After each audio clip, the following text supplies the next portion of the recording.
This is a Fender Starcaster in a beautiful aged cherry burst.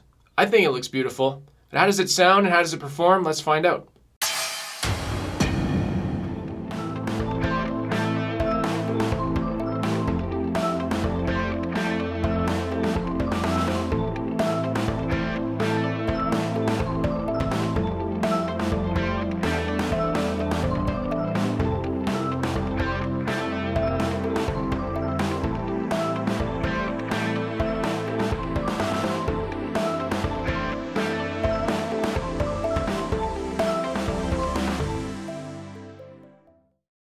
Hi, I'm Landon, and this is Lando27 Music. Thanks for checking out my channel. If you haven't already, please subscribe to the channel and click the like button on this video if you do like it. As I mentioned, today we're taking a look at a Fender Starcaster. So this was a reissue from Fender. It was part of the Modern Player line that ran from 2013 to 2018. I managed to find this model. It's a 2018 made in China. I found it in a store used and in mint condition. It didn't even have a scratch on it. It also came with a deluxe case that I'll show a little bit later. As in previous videos, this video will be broken up into chunks. So take a look at the timestamps if you want to get around the video and find a section that you want to watch, or if you just want to jump around, feel free. And yeah, that's why the timestamps are there. So in this video, we're going to go over all the specs of this guitar. And this is quite a unique guitar. I've typically done Fender Telecasters and Stratocasters. This is just something that's kind of, how else can I say it, but this is a different guitar for Fender. So we'll go over all the specs. The next section we'll get into some playing samples. I'll play the guitar alone. I will play it also against a backing track so you get to hear it in a musical mix. And then stay until the end of the video. I'll give a summary, what I think about the guitar, and my pros and cons. So before getting into the specs, I thought I'd go through a brief timeline, a little bit of history about this model in particular. So the Fender Starcaster was originally produced from 1976 to 1982. The specs of the original compared to this are not exact. When I do get into the specs of the guitar, I'll bring up some comparisons, cosmetic comparisons anyways, of an original, and you can see how they differ. So I've never seen an original in person. I've seen some videos on YouTube. From what I know, it was a flop for Fender. It didn't do well.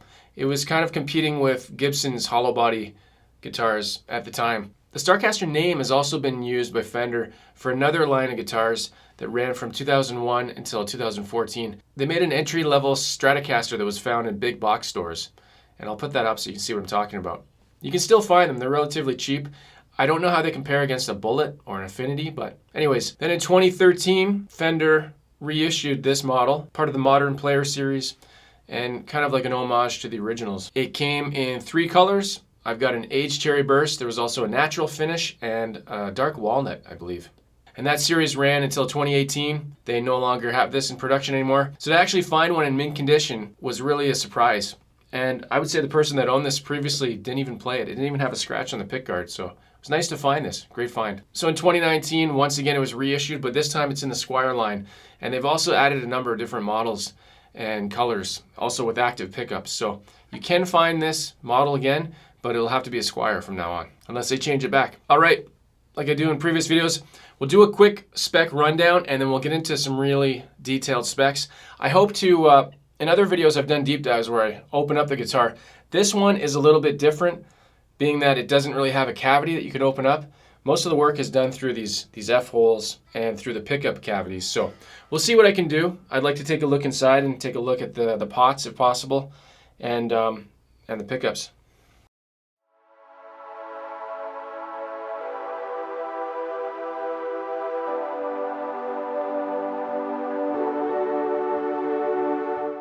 All right, we'll do a quick rundown of the guitar. So again, this is a Fender Starcaster in aged cherry burst. I think it looks awesome. Everybody doesn't agree with that. There's a lot of people that like it, a lot of people that don't like it. One of the things people don't like is this headstock, which kind of looks like a shoe. And once you have that in your mind, you can't get that out of your mind. I don't mind it. I think the uniqueness of it is really cool. I like this edging here with the black.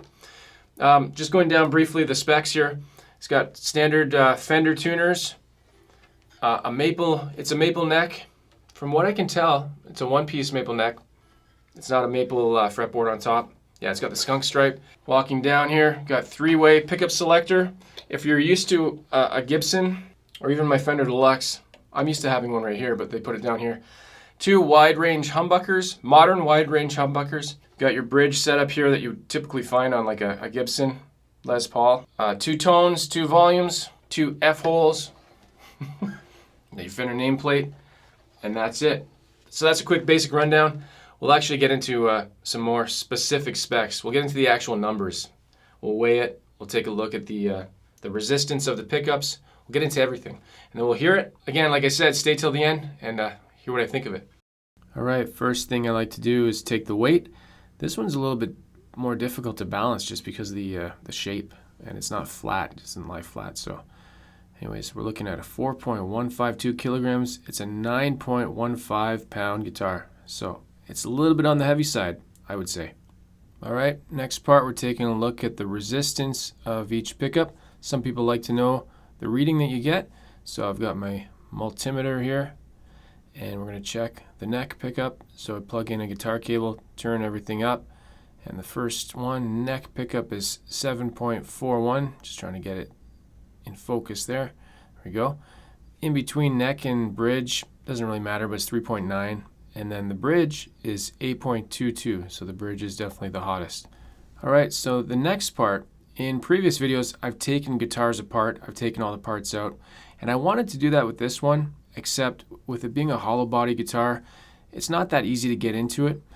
And so I thought rather than ripping it apart, I've actually stumbled on photos from a company that I bought some parts from called the Stratosphere. So we're going to take a look at their stock photos. This is stuff you can actually buy from them.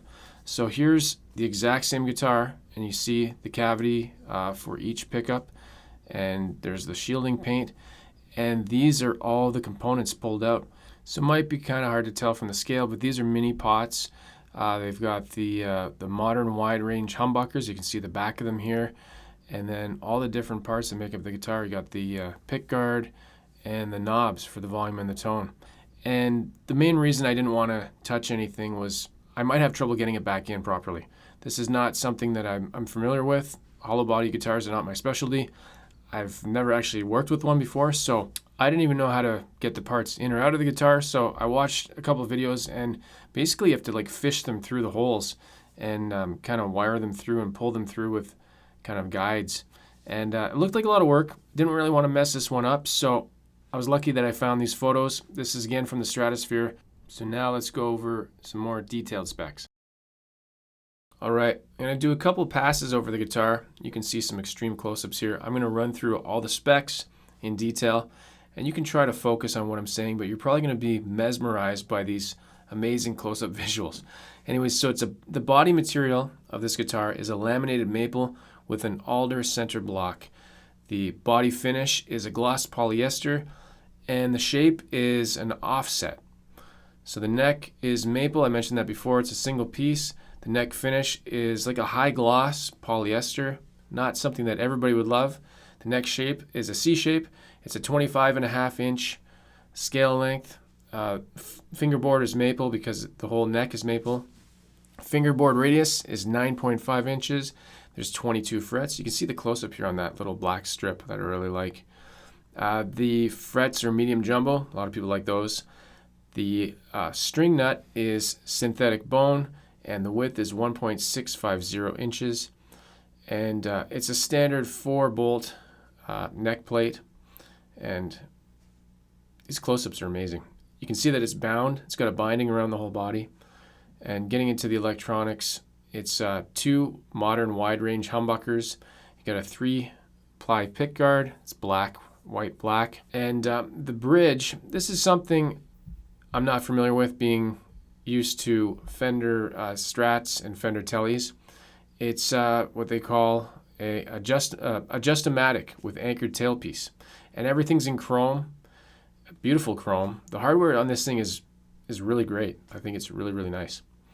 And you can see the input jack. And flipping the guitar over, taking a close look at the back of the headstock. Come on, focus, focus. These are standard Fender tuners, which are really great. Guitar stays in tune really well so far from what I've played. Here's the gloss. You can really see the gloss on the back of the neck, which some people don't like. I don't have a problem with it. There's the neck plate, nice Fender logo on there. And then we're going to zoom out, and you can see the aged cherry burst. I thought it was called a sunburst, but it's an aged cherry burst, which I like. and the binding around the whole body just adds just a richness to it. It's just beautiful. Really, really nice. And yeah, overall, really impressed with the workmanship on this guitar.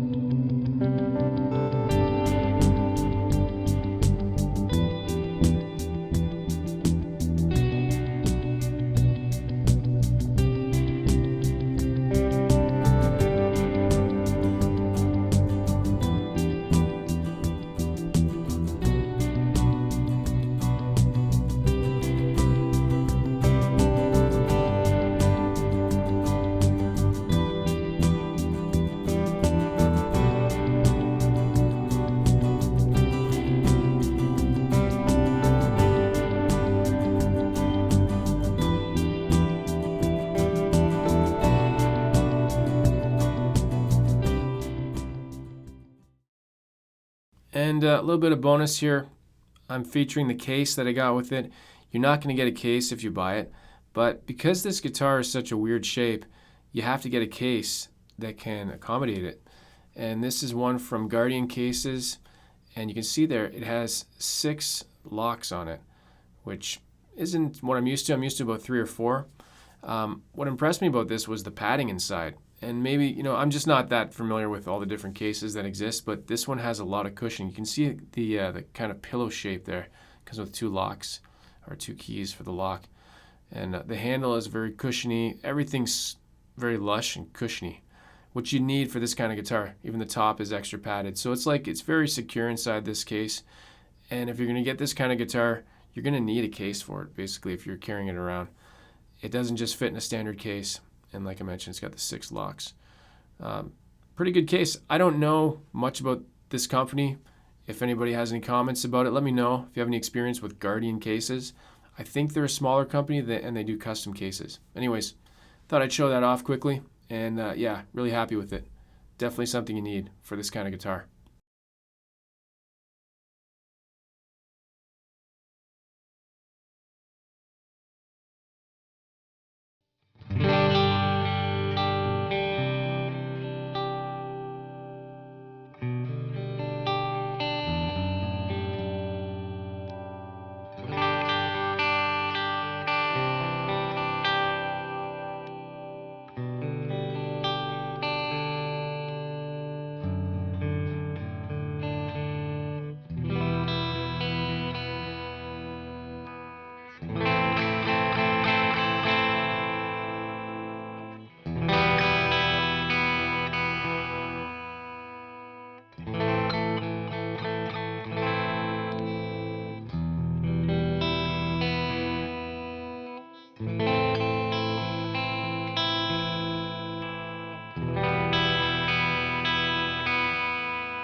All right, you made it. You got to see all the specs. You got to see all the close-ups. This thing looks amazing close-up. You got to hear it, and let me know what you thought of it. Let me know what you thought of the sounds that came out of it. I'm not trying to convince anybody to like this guitar because I'm aware of how people, when they see it, it's pretty polarizing. They either love it or hate it, or they like part of it, they don't like the headstock, something like that. So my personal take, I really like it. I really like unique guitars. The fact that it didn't do well is an interesting story. I like underdogs in general, so I like this guitar. I like that it failed and then everybody doesn't like it. So I just like underdogs in general. So let's get into the pros and cons. Again, these are my own personal pros and cons. You might not agree with them, you might agree with them, but anyways. I think it looks awesome. The fit and finish is really impressive. It's not a cheap guitar. It's a made in China, but I think they retailed for somewhere between 500 and 700. I don't really remember. I managed to get it for $749 Canadian with a hard shell case, a deluxe hard shell case. So I think because they're not out of print, they're out of production, it's going to be hard to find a new one at a lower price, especially since they don't make them anymore.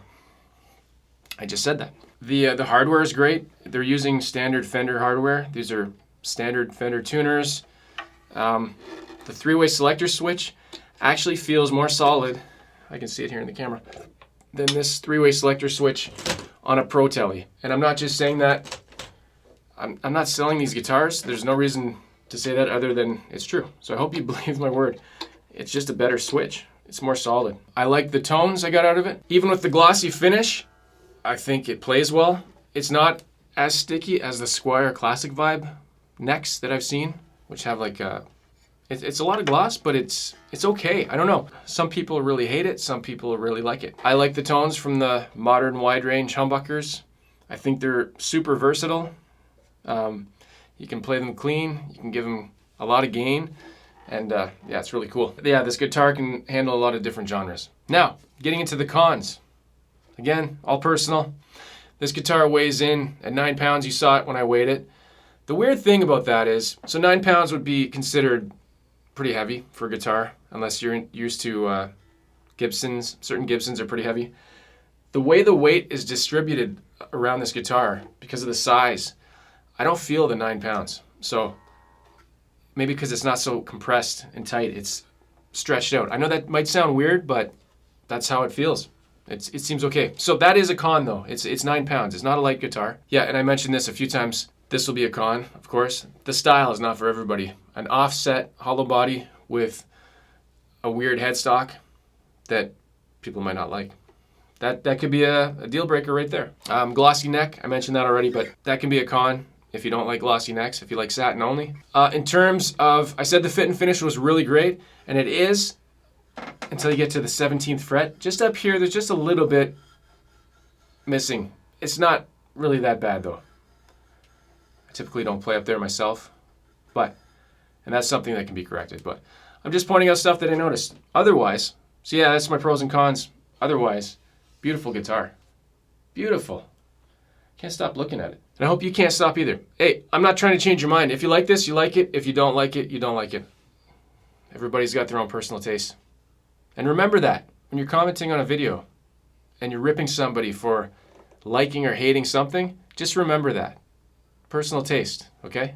And you don't have to listen to me say that because that's my personal opinion. So if you think that's wrong, this could go on a loop forever. That's going to do it for this video. This is a guitar I wanted to get for a long time, and I stumbled on it just by chance. I wasn't actually actively doing a search for it. There's a store in my town here in Ottawa called Spaceman Music. They mainly deal with used guitars, and you never know what they're going to have week to week. So they post their pictures, and you just kind of scroll through, and this one came up, and yeah, I jumped on it. And I crushed it because I jumped on it. No, stop the dad jokes. I hope you liked it. Let me know in the comments. Give me your feedback on this guitar. Maybe you've tried one of the new Squier ones. Maybe you have a vintage model from the 70s, early 80s. Let me know. So if you haven't already, please like the video, click subscribe, click the notification bell. You'll know about other videos coming out. Again, I'm Landon. This is Lando27 Music. Thanks for checking out my channel. And as always, play guitar and have fun. And I'll see you in the next video. Take care. Take care. Why are you still here?